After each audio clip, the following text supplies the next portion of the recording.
ইয়াকরাবুল মাসজিদাল হারাম।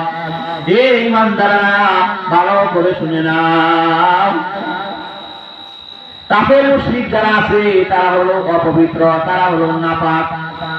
মসজিদে হারামের মক্কাতুল মুকাররমার ভিতরে যতটুকু কথা, মসজিদে হারাম মক্কাতুল মুকাররমার আশেপাশে যেন তারা আর আসতে না পারে। ফালা ইয়াকরাবুল মাসজিদাল হারাম। আমার মুসলমানরা, আল্লাহ পাক রব্বুল আলামিন বলেন, মসজিদ হলো আল্লাহ তাআলার ঘর। পৃথিবীতে যত জায়গা আছে সবচাইতে দামি জায়গা, উৎকৃষ্ট জায়গা হলো আল্লাহর ঘর, মসজিদ। যেমন ঠিক কিনা? এই পৃথিবীতে কত রং বেরঙের ঘর আছে, দোকানপাট আছে, জায়গা জমি আছে। অন্যান্য জমির কথা, জায়গার কথা, বাজারের কথা বলে নাই।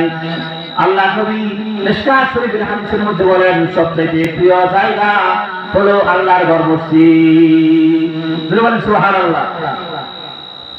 আল্লাহ পাক রব্বুল আলামিন বলেন, মান আমানা বিল্লাহ।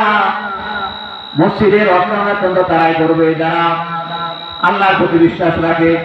ওয়াল ইয়াউমিল আখির। 2 নাম্বার হলো আখিরাতের প্রতি যাদের বিশ্বাস আছে। আখিরাতকে যারা বিশ্বাস করে তারা মসজিদ আবাদ করবে। 3 নাম্বার হলো ওয়াকামাস সালাহ। 3 নাম্বার হলো আল্লাহ পাক রব্বুল আলামিন বলেন, যারা নামাজ আদায় করে, ওয়াতাজ যাকাত, যাকাত প্রদান করে। 5 নাম্বার হলো ওয়ালাম ইয়াখশা ইল্লাল্লাহ।